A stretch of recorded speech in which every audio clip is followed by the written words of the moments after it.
Olá, tudo bem? A partir de agora começa mais um Universiência, um programa feito por TVs e instituições públicas de ensino superior nordestinas. Aqui a gente mostra a importância das produções científicas do Nordeste e como elas têm transformado a vida das pessoas. Vamos ver agora quais pesquisas iremos conhecer no programa de hoje. Com o objetivo de auxiliar as mamães de primeira viagem, pesquisadores da Universidade Estadual da Bahia, campus de Juazeiro, criaram um aplicativo que traz orientações sobre a amamentação. Pesquisadores da Universidade Estadual do Sudoeste da Bahia, campus de Itapetinga, descobriram que a proteína da banana pode ativar o sistema imunológico, nos defendendo de vírus e bactérias. Pesquisadores da Universidade Federal de Sergipe, campus de São Cristóvão, descobriram que o branqueamento dos corais chegou até 90% no litoral sergipano. Um dos principais motivos é o aumento da temperatura global. E ainda, você vai ver que uma pesquisa desenvolvida pela Universidade Federal do Ceará comprova que é possível encontrar microplásticos nos estômagos dos peixes na orla de Fortaleza. Tudo isso e muito mais você confere agora no Universiência.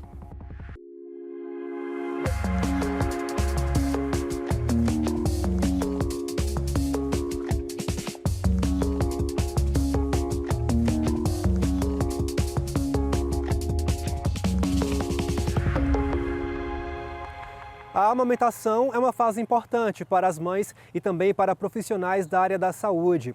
Para as mamães de primeira viagem, é um período desafiador que pode gerar muitas dúvidas. Pensando nisso, uma pesquisadora da Universidade do Estado da Bahia, no campus de Juazeiro, desenvolveu um aplicativo e um curso com dicas práticas sobre o aleitamento materno. Acompanhe.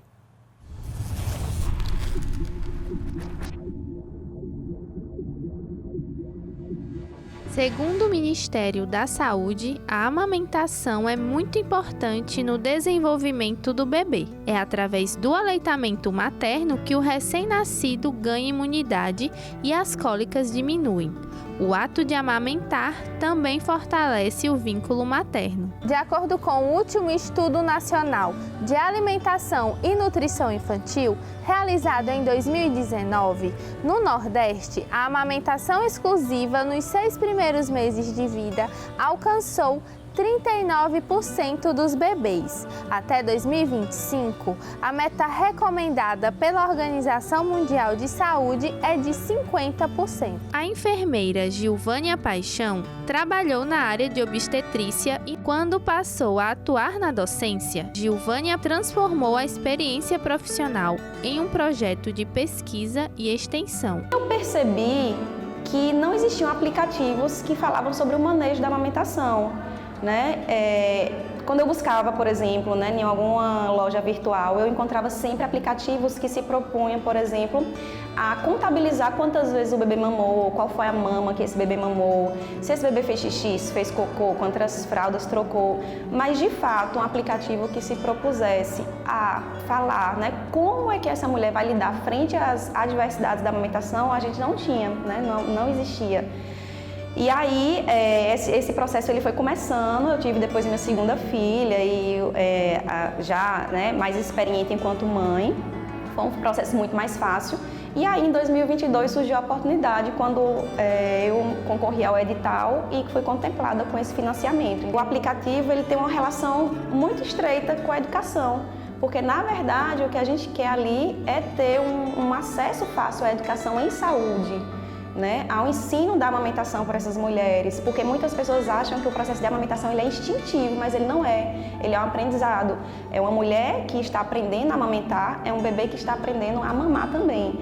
Então a gente tem adversidades que podem ser da própria mama puerperal, mas que muitas vezes também do próprio bebê que não sabe mamar. E para isso a gente precisa que tudo esteja balanceado para dar certo. O aplicativo Amamente serve como guia com informações sobre aleitamento materno que vão desde a gestação ao período pós-parto. Isabela Sofia foi mãe na adolescência e na época não teve acesso às informações necessárias. Agora eu achei massa mesmo esse aplicativo. Como eu fui mãe muito nova e não tinha experiência com a amamentação, se eu tivesse tido acesso ao aplicativo, teria sido bem mais fácil para mim. O aplicativo está disponível no site amamente.app.br e também pode ser baixado pela plataforma de aplicativos para celulares Android.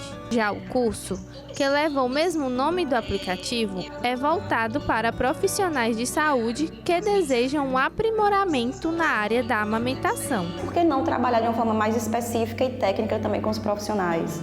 Então, essa etapa do Amamente, ele vem pensando em fazer realmente esse treinamento, né, um curso para os profissionais do SUS, para que esses profissionais eles possam receber ali um conteúdo atualizado, porque infelizmente as instituições nacionais, né, a exemplo do Ministério da Saúde, por exemplo, eles demoram tempos para atualizar os conteúdos.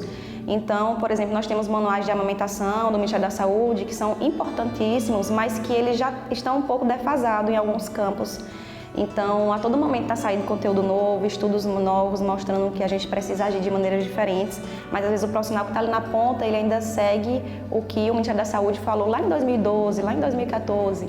Então, esse curso ele vem para trazer o que há de mais novo realmente nos protocolos relacionados ao manejo de amamentação. Chalana Duarte é enfermeira obstetra há 13 anos e decidiu participar do curso. Muitas coisas que eu tinha ainda como reais, que ainda eram práticas, que ainda eram para ser orientadas, elas já não são mais, né? Já caíram por terra. Então, muitas coisas eu já estou conseguindo enxergar novas adaptações e novas abordagens. É muito interessante porque eu estou no meio do contexto de amamentação. Estou amamentando hoje, né? Então, isso, inclusive, já está me despertando para novas abordagens, inclusive para mim, né? Em relação a diversas demandas da amamentação. Armazenamento de leite, posições, né? Ela vem trazendo novas posições que vão ajudar a gente a amamentar de uma forma mais confortável, menos dolorida. Então, eu acho que é nesse caminho que o curso está me ajudando. O curso online acontece quinzenalmente com transmissão ao vivo, mas as aulas são gravadas e ficam disponíveis na plataforma de vídeo do projeto. Tanto o aplicativo quanto o curso são disponibilizados gratuitamente. A monitora do projeto conta o que a levou a participar do Amamente. A primeira coisa que me motivou foi a curiosidade, porque de todos os projetos que a UNEB oferecia, o Amamente era o único que era diferente. Então isso me chamou a atenção.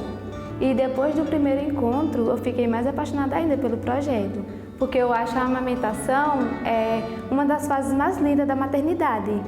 Então, também o que eu iria acrescentar ao projeto seria algo também que eu já praticava. Então, eu pensei, vou ter conhecimento e também eu vou fornecer conhecimento. Então, foi isso que mais me chamou a atenção no Amamente. No próximo bloco, você vai conhecer uma pesquisa que analisa o poder da lectina, proteína extraída da banana, que pode ativar o nosso sistema imunológico. A gente volta já já.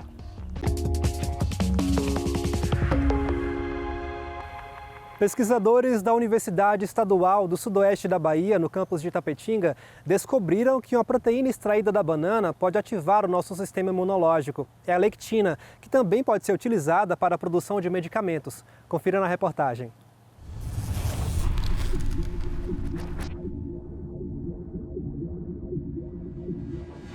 Uma fruta que a gente conhece bem e está sempre presente na nossa mesa.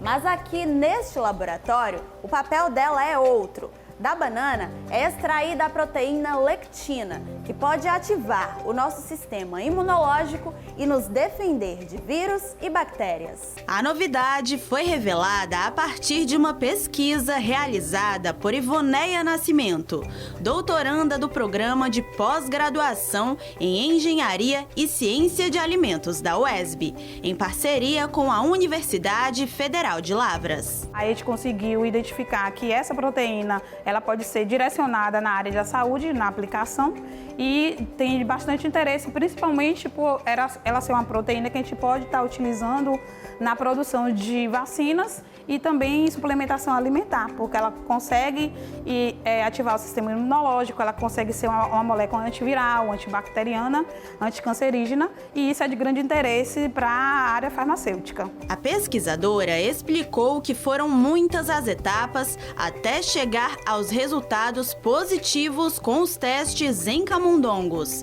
Para separar e filtrar a proteína da banana, é usada a coluna de criogel por meio do cromatógrafo, instrumento que analisa e purifica compostos químicos.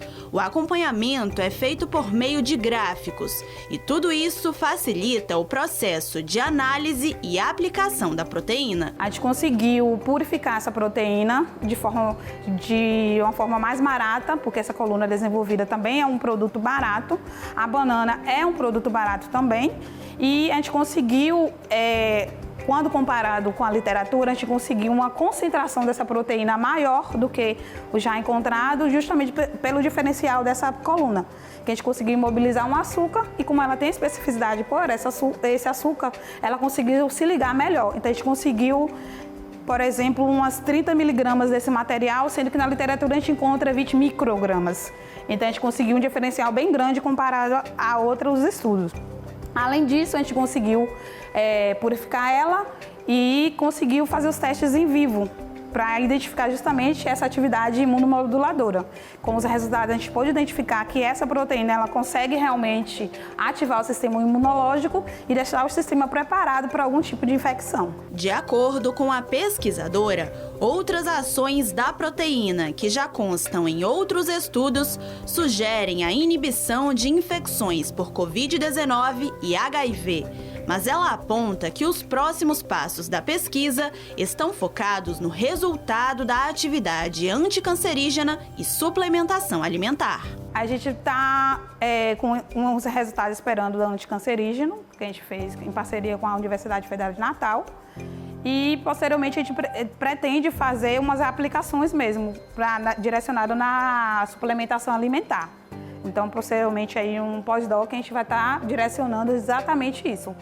Tá pegando um produto e aplicando e fazendo esses testes para ver se realmente comprova essas mesmas características, porque uma coisa é a gente caracterizar o produto, a lectina, ela pura.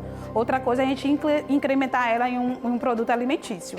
Aí é mais basicamente isso mesmo, fazer os testes direcionados à suplementação alimentar. Os resultados da pesquisa reforçam o impacto da ciência na saúde pública e indicam um cenário animador em que novas alternativas de terapias e fármacos poderão ser criadas.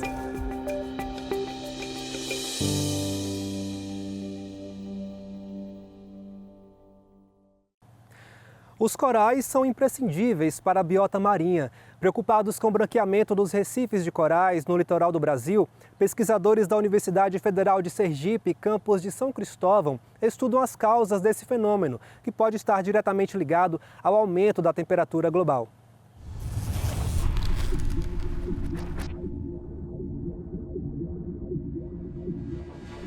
Os corais são organismos vivos com diferentes cores e tamanhos que possuem importância fundamental para o ecossistema marítimo, principalmente por servirem de abrigo e alimento para outros seres que compõem a biota marinha. O coral é um animal, né? Não é uma pedra, então é bom a gente lembrar disso. Então, o que acontece? Os corais, eles são como se fossem a base do sistema. Eles produzem a comida. Então, todo mundo que vem atrás disso, todos os outros seres. 1/4 das espécies marinhas passam pelo recife de coral. Por possuírem um grande papel ecológico, a conservação dos corais é uma das principais preocupações de pesquisadores por todo o mundo. Ainda mais que a intensificação dos efeitos climáticos e outras ações tem causado um sério dano para este animal marinho, com um fenômeno chamado de branqueamento dos corais. Quando o coral tem um estresse oxidativo, ou seja, dentro dele, o organismo dele está estressado por alguma razão, seja a temperatura, seja a poluição, seja qualquer coisa que ele se sinta, vamos dizer assim, mal com aquilo, né? Para a gente falar do ponto de vista humano, para a gente entender melhor. O que ele vai fazer? Ele vai expulsar essas algas. No momento que ele expulsa as algas, ele fica transparente, porque o tecido dele é transparente. Por isso que a gente fala que o coral está branqueado. Um estudo sobre os recifes de corais em Sergipe revela um dado preocupante. O nível de branqueamento, segundo os pesquisadores, está acima dos 70%. O alto percentual acende um alerta para a vida marinha no litoral do estado. Se eles são a base e eles alimentam todo mundo que vem na sequência, né, nos níveis seguintes, então, se não tem essa base, não vai ter os níveis seguintes. Então, vamos dizer, eu tenho camarão, eu tenho lagosta, eu tenho peixes, eu tenho uma série de outros organismos que são comercialmente importantes e que se alimentam do coral. Então, se o coral não está ali, esses organismos também não vão estar. O aspecto esbranquiçado dos corais é o principal indicativo de que o organismo está doente.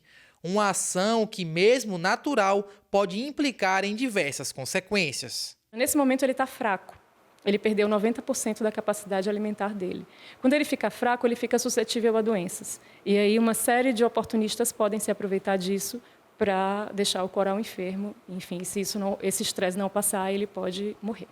A pesquisadora alerta ainda para o surgimento de algas ou esponjas dentro dos corais, em razão do seu enfraquecimento. Outras espécies que entram em competição com eles, porque no Recife é uma guerra química por espaço. Tudo é muito um animal em cima do outro. Então, eles fazem essa divisão espacial com toxinas.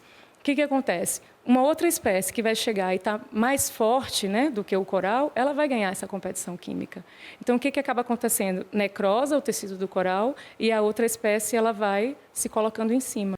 Pelo risco à biodiversidade marinha, o monitoramento dos recifes de corais segue sendo realizado na costa sergipana.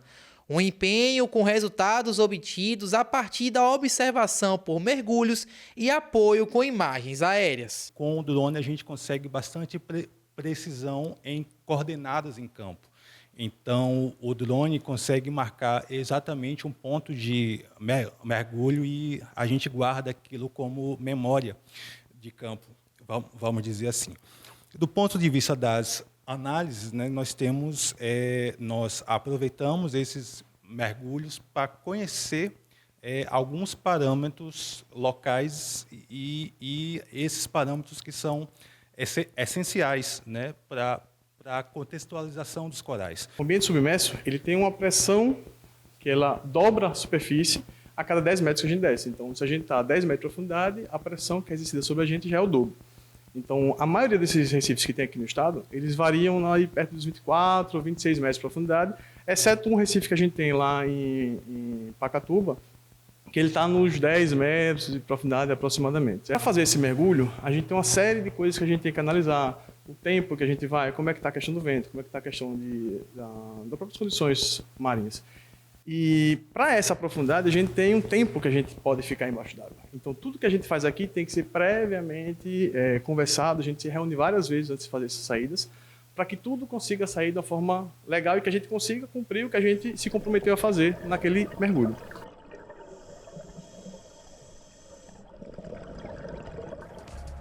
No próximo bloco você vai ver como os microplásticos têm afetado a saúde dos peixes no litoral de Fortaleza. A gente volta já.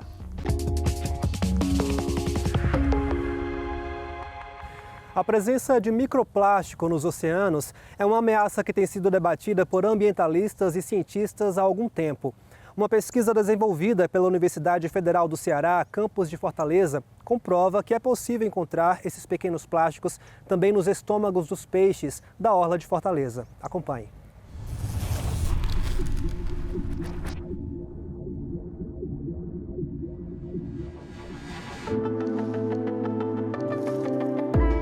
O mar esconde uma poluição invisível aos olhos humanos, mas que pode representar uma ameaça para muitas espécies de vida marinha, o microplástico. Esse microplástico, ele foi formado, esse que a gente está estudando agora, ele foi formado a partir da degradação desse plástico maior. Esse resíduo fica no ambiente e aí por conta da ação de ondas, da ação do sol, ele começa a se quebrar em pedaços cada vez menores até que a gente não consegue ver a olho nu. Da mesma forma que pedaços grandes de plástico soltos no oceano podem ser confundidos com alimento e podem ser ingeridos por animais marinhos como tartarugas, golfinhos e baleias, o microplástico pode fazer mal a uma categoria de seres marinhos pouco conhecida, os plânctons. A preocupação com eles é grande porque são micro-organismos bem pequenos que servem de alimento para muitos outros animais marinhos.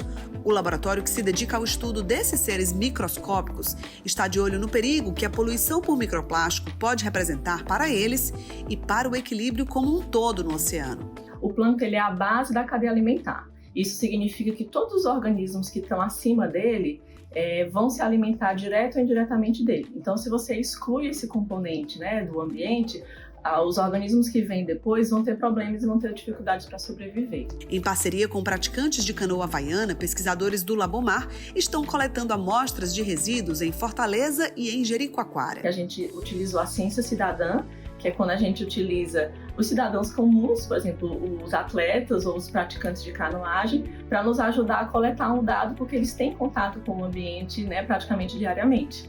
Então a gente começou a coletar essas amostras para poder avaliar o grau de contaminação e como é que estava essa poluição aqui e depois poder relacionar com os dados que a gente tem sobre o plâncton, né, diretamente com eles. Os pesquisadores embarcam 2 vezes por mês em canoas havaianas. Em arrastos de 400 metros, vão capturando pequenos fragmentos de microplástico presentes no mar. As redes são levadas ao laboratório na missão de medir o risco dessa contaminação para o equilíbrio da vida marinha. A gente quer entender tem padrões de poluição, se a concentração de microplásticos aqui ela é maior ou menor do que uma concentração de microplásticos em uma unidade de conservação como Jericoacoara, por exemplo. E entender também quais são as principais fontes de poluição e quais são os principais polímeros plásticos associados a esses microplásticos. O estudo vai comparar a quantidade de poluição por plástico em áreas urbanas e em área de preservação ambiental. Conhecendo o tamanho do problema, vai ser possível propor soluções a longo prazo para cuidar melhor do meio ambiente. Muito feliz em fazer parte, junto com o Labomar, desse projeto aí que tem o intuito de deixar cada vez o oceano aí somente azul, sem microplásticos.